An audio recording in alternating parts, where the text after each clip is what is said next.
रिया lift और गलियारे के हर कोने में आर्यन को ढूंढ रही थी। उसके दिमाग में कई ख्याल आ रहे थे। उसके कदम धीरे धीरे भारी हो रहे थे। उसने मन ही मन खुद से कहा, आर्यन तुम कहाँ हो? प्लीज तुम सेफ रहना। रिया की तलाश अब भी जारी थी। उसकी आंखों में चिंता और दिल में डर था। उसे आर्यन की चिंता सता रही थी। वो जानती थी कि उसे किसी भी कीमत पर आर्यन को ढूंढना है। रिया लिफ्ट के सामने उलझन में और घबराई हुई खड़ी थी। उसका दिल तेजी से धड़क रहा था और आर्यन की चिंता उसे परेशान कर रही थी। जैसे ही उसने लिफ्ट के ऊपर आते हुए फ्लोर नंबर देखा, एक पल के लिए उसकी उम्मीदें बढ़ गईं। उसने सोचा, शायद आर्यन वापस आ रहा है। हो सकता है वो दूर नहीं गया हो। लेकिन जब लिफ्ट का दरवाजा खुला तो उसके चेहरे पर खुशी की जगह हैरानी आ गई। लिफ्ट में आर्यन नहीं था, वहां सिर्फ अनिका थी। अनिका ने लिफ्ट से बाहर कदम रखा और रिया के चेहरे के अजीब से हाव भाव को देखकर रुक गई। वो रिया की तरफ बढ़ी और कहा, क्या हुआ रिया? तुम इस तरह क्यों खड़ी हो? सब ठीक है ना? रिया ने कोई जवाब नहीं दिया। वो बस अनिका को देखती रही, जैसे उसके दिमाग में कुछ और ही चल रहा हो। अनिका को लगा कि रिया उससे नाराज है क्योंकि वो आज काम से देर से घर लौटी थी। उसने अपने पर्स से एक चॉकलेट निकाली जिसे वो हमेशा रिया के लिए लाती थी और मुस्कुराते हुए बोली, सॉरी रिया, मैं आज फिर लेट हो गई, लेकिन ये तुम्हारे लिए है। अब मुझसे नाराज मत होना। सॉरी बेटा। लेकिन रिया की चुप्पी ने अनिका को परेशान कर दिया। उसने चॉकलेट लेने से इनकार कर दिया और भरे हुए गले से कहा, मॉम, आर्यन भाग गया है। मैं उसे हर जगह ढूंढ रही हूँ, लेकिन वो कहीं नहीं है। मुझे नहीं पता वो कहाँ गया है। अनिका ने ये सुना तो उसके चेहरे की मुस्कान गायब हो गई। उसकी आंखों में चिंता की लकीरें साफ झलकने लगी। उसने पूछा, क्या आर्यन भाग गया? ये कैसे हुआ? तुमने मुझे पहले क्यों नहीं बताया? रिया ने रोते हुए कहा, वो मुझसे नाराज था। उसने कहा कि वो आपको मिस कर रहा है और मुझसे जगह बदलने के लिए कह रहा था। जब मैंने मना किया तो वो गुस्से में बाहर भाग गया। मैं उसके पीछे गई, लेकिन वो मुझसे दूर हो गया। अब वो कहीं भी नहीं है। ये सब मेरी गलती है मम्मा। ये सुनकर अनिका का दिल भी तेजी से धड़कने लगा। उसने रिया के कंधे पर हाथ रखा और कहा, ठीक है, हम उसे ढूंढ लेंगे। घबराओ मत, हमें कुछ सुराग मिल ही जाएगा। तुम प्लीज मत रो। दोनों ने मिलकर आर्यन को ढूंढने की शुरुआत की। वे लॉबी के हर कोने में गए, लिफ्ट के आसपास देखा और छत तक जाने वाले रास्तों की भी जांच की, लेकिन आर्यन का कहीं पता नहीं चला। तभी अनिका की नजर सीढ़ियों पर पड़ी। वहां एक छोटी सी चीज गिरी हुई नजर आ रही थी। वो पास गई और देखा कि वो आर्यन का हैंडकरचीफ था। ये वही हैंडकरचीफ था जिसे वो अपना लकी हैंडकरचीफ कहता था और हमेशा अपने साथ रखता था। अनिका ने इसे उठाया और गहरी सांस लेते हुए कहा, रिया देखो, ये आर्यन का है। इसका मतलब है कि वो सीढ़ियों से नीचे गया होगा। रिया ने सिर हिलाया और कहा, तो अब क्या करें? क्या हमें पापा को बताना चाहिए? अनिका ने तुरंत जवाब दिया, नहीं, अभी नहीं, हमें पहले खुद देखना होगा। तुम कमरे में जाओ और वहाँ इंतजार करो। अगर वो वापस आया तो वो सीधे कमरे में जाएगा। मैं सीढ़ियों से नीचे जाती हूँ और उसे ढूंढने की कोशिश करती हूँ। रिया ने डरते डरते हामी भरी और कमरे की तरफ बढ़ गई। अनिका ने सीढ़ियों से नीचे जाना शुरू किया। हर कदम पर उसे डर और चिंता महसूस हो रही थी। वो बार बार आर्यन का नाम लेकर चिल्ला रही थी, आर्यन, कहाँ हो तुम? आर्यन, जवाब दो। जब वो आखिरकार ग्राउंड फ्लोर पर पहुंची तो वो सीधे पार्किंग जोन की तरफ गई। वहां गहरी चुप्पी थी, बस गाड़ियों की परछाइयां और हल्की रोशनी। अनिका ने हर कोने में झांक कर देखा, लेकिन आर्यन कहीं नहीं था। उसने फिर से चिल्लाया, आर्यन, अगर तुम मुझे सुन सकते हो तो प्लीज जवाब दो। लेकिन चारों तरफ सन्नाटा था। उसकी आवाज दीवारों से टकराकर लौट रही थी, जैसे वो खुद से बात कर रही हो। अनिका का मन अब बुरे ख्यालों से भरने लगा था। उसने सोचा, क्या हम यूं ही घबरा रहे हैं या फिर आर्यन सच में किसी परेशानी में है? अगर उसे कुछ हो गया तो क्या होगा? उसने खुद को शांत करने की कोशिश की और गहरी सांस ली। नहीं, मुझे डरने की जरूरत नहीं है। आर्यन यहीं कहीं होगा। मुझे उसे ढूंढना है। उधर रिया अपने कमरे में बैठी अनिका और आर्यन दोनों की चिंता कर रही थी।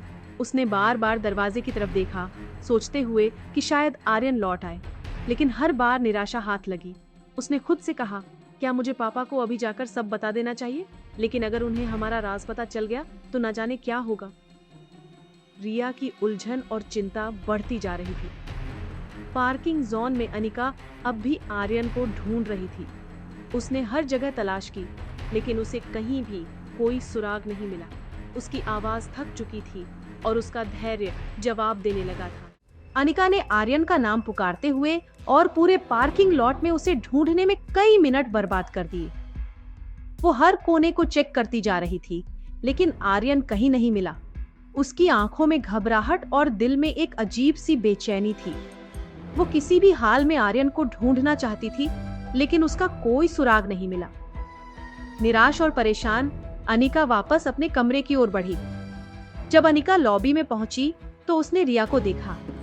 रिया वहीं खड़ी थी। उसकी आंखों में आंसू और चेहरे पर गहरी चिंता साफ झलक रही थी। वो जैसे किसी भारी सोच में डूबी हुई थी। अनिका उसके पास दौड़ती हुई आई और उसे गले से लगा लिया। रिया ने रोते हुए कहा, ये सब मेरी गलती है मम्मा, मैं एक अच्छी बहन नहीं हूँ। आर्यन बस आपके साथ समय बिताना चाहता था और मैंने उसे मना कर दिया। अब वो गायब हो गया है और ये सब मेरी वजह से हुआ है। अनिका ने रिया को शांत करने की कोशिश की। उसने उसके कंधे पर हाथ रखा और धीमी आवाज में बोली, नहीं बेटा रिया, ये तुम्हारी गलती नहीं है। आर्यन शायद नाराज होकर कहीं चला गया होगा, लेकिन मैं वादा करती हूँ मैं उसे ढूंढ लूंगी। रिया, जो अब भी अनिका को गले लगाए हुए थी, थोड़ी देर बाद पीछे हट गई। उसने आंसू पोंछते हुए अनिका से एक सवाल किया, लेकिन मम्मा आप उसे कैसे ढूंढोगी? इस सवाल ने अनिका को चुप कर दिया। वो कुछ बोल नहीं पाई। इस सवाल ने उसके दिमाग में कई और सवालों को जन्म दे दिया था। वो खुद को समझाने की कोशिश कर रही थी कि उसे घबराने की कोई जरूरत नहीं है। तभी अचानक उसने सुना कि रोहित के कमरे का दरवाजा खुला। रोहित अपने कमरे से बाहर निकला। उसकी आंखें नींद से भारी थीं और वो अपनी आंखें मलते हुए लॉबी में आया। जैसे ही अनिका ने रोहित को देखा, वो जल्दी से सीढ़ियों की ओर भागी और वहीं छिप गई। रिया वहीं खड़ी रही। उसने रोहित को आते देखा और अपने आंसू जल्दी से पोंछ लिए। उसकी कोशिश थी कि रोहित को ये न लगे कि वो परेशान है। रोहित ने आंख मसलते हुए जोर से कहा, आर्यन, तुमसे कितनी बार कहा है कि बिना मेरी इजाजत के कमरे के बाहर मत जाया करो, वो भी रात के इस वक्त। अगर कोई तुम्हें किडनैप कर लेता तो? रोहित की आवाज में हल्का गुस्सा था, लेकिन ये किडनैप वाली बात वो अक्सर आर्यन को डराने के लिए कहता था, ताकि वो बिना बताए कहीं न जाए। ये बातें कभी गंभीर नहीं होती थी, लेकिन आज रोहित अनजान था कि आर्यन सच में कहीं खो गया है। रोहित ने रिया का हाथ पकड़ा और उसे अपने साथ कमरे में ले गया और फिर कमरे का दरवाजा बंद कर दिया। अनिका, जो सीढ़ियों के पास छिपी हुई थी, अब बाहर निकली। रोहित के शब्द उसके दिमाग में गूंजने लगे। उसका मन दुविधा में था। क्या सच में आर्यन को किसी ने किडनैप कर लिया है? क्या वो सही सोच रही थी? अनिका ने अपने आप से सोचते हुए कहा, अगर सच में आर्यन को उन लोगों ने किडनैप कर लिया हो जो पहले भी उसके पीछे थे। इस ख्याल से अनिका के रोंगटे खड़े हो गए। उसकी आंखों से आंसू बहने लगे। वो खुद को संभालने की कोशिश कर रही थी, लेकिन डर ने उसे जकड़ लिया था। अनिका का दिल बुरी तरह से धड़कने लगा था। वो खुद को समझाने की कोशिश कर रही थी कि आर्यन ने बस होटल छोड़ दिया होगा, लेकिन उसका दिल नहीं मान रहा था। वो जानती थी कि अगर उसे कुछ करना है तो वो अब और देर नहीं कर सकती। अनिका ने खुद से कहा, नहीं, मुझे उसे ढूंढना होगा। उसने खुद से ये वादा किया और फिर वो इधर उधर देखती हुई दौड़ पड़ी। अनिका अब किसी और भरोसे नहीं बैठ सकती थी। वो एक तरह से मजबूर थी।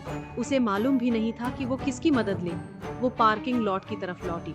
उसकी आंखें चारों ओर दौड़ रही थी, मानो कहीं से आर्यन का चेहरा सामने आ जाए। वो हर दिशा में देख रही थी, हर कार के पास जाकर उसे झांक रही थी। अनिका का मन अब और भी घबराया हुआ था। वो जानती थी कि आर्यन की सुरक्षा की जिम्मेदारी अब उसकी है। उसने ठान लिया था कि चाहे जो भी हो, वो उसे ढूंढ निकालेगी। लॉबी में खड़ी अनिका की आंखें बार बार कभी लिफ्ट की तरफ तो कभी स्टेज की तरफ जाती। हर आहट पर अनिका का दिल जोर से धड़कने लगता कि शायद आर्यन आ गया हो। घंटों बीत चुके थे, लेकिन आर्यन का कोई पता नहीं था। घबराहट और बेचैनी से उसकी आंखें भारी हो रही थीं, लेकिन उम्मीद अब भी बाकी थी। थक हार कर अनिका अपने कमरे में चली गई, लेकिन दरवाजा बंद नहीं किया। वो इसीलिए कि अगर आर्यन वापस आता है तो सीधा उसके कमरे में आ सकता है। लेकिन पूरी रात बीत गई और किसी ने दरवाजे पर दस्तक नहीं दी। अनिका आर्यन का इंतजार करते करते कब सो गई उसे पता नहीं पड़ा। सुबह की पहली किरणों के साथ किसी ने धीरे से उसे जगाया। हल्की सी आवाज आई, मम्मा उठो, मम्मा प्लीज उठो। तेज धूप की वजह से अनिका ठीक से देख नहीं पाई, लेकिन आवाज सुनकर वो घबरा कर उठी। सामने खड़े बच्चे को देखते ही उसकी आंखें नम हो गईं। उसने बिना कुछ सुने ही उसे कसकर गले लगा लिया। बच्चा कुछ कहने की कोशिश कर रहा था, लेकिन उसकी आवाज दब गई। जब अनिका ने अपनी पकड़ थोड़ी ढीली की तो उसने कहा, नहीं मम्मा, मैं आर्यन नहीं, मैं रिया हूँ। अनिका हक्की बक्की रह गई, वो स्तब्ध थी। फिर तुरंत उसे ध्यान आया कि अगर रिया यहाँ है तो शायद आर्यन भी लौट आया होगा। उसने एक उम्मीद के साथ रिया से पूछा, क्या आर्यन वापस आ गया है? क्या वो कमरे में है? क्या रोहित भी वहीं है? अनिका को आर्यन के लिए यूं परेशान होता देख रिया की आंखों में उदासी उतर आई। उसने धीमी आवाज में कहा, नहीं मम्मा, आर्यन अब तक वापस नहीं आया। मैं तो यहाँ चुपके से आई हूँ। अभी पापा शावर ले रहे हैं। अनिका का दिल धक से रह गया। उसने खुद को संभालते हुए पूछा, तो अब तुम क्या करोगी? उन्होंने कहा कि मैं तैयार हो जाऊं, फिर वो मुझे स्कूल छोड़ देंगे, रिया ने बताया। अनिका ने उसकी ओर देखते हुए गहरी सांस ली और कहा, रिया, तुम्हें रोहित के साथ ही रहना होगा। जब तक आर्यन वापस नहीं आता, हमें इस बारे में किसी को नहीं बताना होगा, खासकर रोहित को। अगर उसे पता चला कि आर्यन गायब है तो वो घबरा जाएगा। रिया उलझन में पड़ गई। पर मम्मा, पापा ही तो आर्यन को ढूंढ सकते हैं। हमें उन्हें बता देना चाहिए, वरना वो गुस्सा होंगे। नहीं रिया, अनिका ने उसकी आंखों में देखते हुए कहा, ये हमारी जिम्मेदारी है कि हम चीजों को संभालें। मैं वादा करती हूँ कि आर्यन को ढूंढ लूंगी, लेकिन जब तक वो वापस नहीं आता, रोहित को कुछ भी मत बताना। रिया असमंजस में थी, लेकिन उसने माँ की चिंता देखी और आखिरकार हामी भर दी। ठीक है मम्मा, मैं कुछ नहीं कहूँगी। अब तुम वापस जाओ, अनिका ने कहा। अगर रोहित बाथरूम से निकला और तुम्हें नहीं ढूंढ पाया तो वो परेशान हो जाएगा। रिया ने सहमति में सिर हिलाया और कमरे के बाहर जाने लगी। दरवाजे तक पहुंचकर उसने पलटकर देखा और अचानक दौड़कर अनिका के पास आ गई। उसने अनिका को कसकर गले लगाया। क्या हुआ? सब ठीक है? अनिका ने घबरा कर पूछा। रिया ने मुस्कुरा कर कहा, वो जो हक आपने मुझे पहले दिया था वो तो आर्यन के लिए था, अब ये वाला सिर्फ मेरे लिए है। अनिका ने हंसते हुए उसे फिर से गले लगा लिया। तुम सच में बहुत मस्तीखोर हो रिया। बाय मम्मा, रिया ने कहते हुए रोहित के कमरे के दरवाजे की ओर कदम बढ़ाए। जैसे ही वो दरवाजा खोलने लगी, गेट अपने आप अनलॉक हुआ। वो गेट रोहित ने अनलॉक किया था। कुछ पल के लिए लॉबी में सन्नाटा छा गया। रोहित की आंखों में सवाल थे और रिया के चेहरे पर घबराहट। आर्यन, तुम यहाँ क्या कर रहे हो? रोहित ने शक भरी नजरों से पूछा। रिया ने जल्दी से जवाब दिया, वो मम्मा को गुड मॉर्निंग कहने आया था। रोहित की नजरें अनिका की ओर गईं। तुम इतनी सुबह जागी हुई हो, सब ठीक है? अनिका ने खुद को संभालते हुए जवाब दिया, हाँ, मैं बस जल्दी उठ गई थी और फिर मेरे रूम की बेल बजी तो मैं आर्यन से मिलने आ गई। रोहित की आंखों में अभी भी शंका थी, लेकिन उसने कुछ नहीं कहा। फिर उसने रिया की ओर देखा। तुम तैयार नहीं हुए अभी तक आर्यन। स्कूल में डांट खाकर मन नहीं भरता ना तुम्हारा। चलो जल्दी चलो, मैं भी लेट ना हो जाऊं तुम्हारी वजह से। रोहित रिया को लेकर अपने रूम में चले गया। अनिका अब भी गेट पर थी। अनिका ने मन ही मन कहा, ना जाने क्या हो रहा है मेरे साथ। मैं अपने एक बच्चे को ढूंढने आई थी और आज किस्मत देखो, दोनों ही मेरे पास नहीं है और इस मुश्किल समय में मैं साथ भी किसी का नहीं ले सकती। ना जाने किस पाप की सजा मिल रही है मुझे। अनिका ये बातें खुद से करते करते लॉबी में वॉक कर रही थी। तभी उसकी नजर एक सीसीटीवी कैमरा पर गई जो वहीं लगा था। उसके चेहरे पर एक मुस्कान आ गई। क्या मिल गया था अनिका को आर्यन तक पहुंचने का रास्ता? क्या फाइनली होने वाली थी वो अपने बच्चों से एकजुट? क्या रोहित को मालूम चल जाएगा रिया का सच? आखिर कहाँ है आर्यन? आगे की कहानी जानने के लिए देखें अगला एपिसोड सिर्फ पॉकेट FM के YouTube चैनल पर। और एक लड़की को देखा तो के सारे एपिसोड को सुनने के लिए डिस्क्रिप्शन में दी गई लिंक से डाउनलोड करें पॉकेट FM ऐप।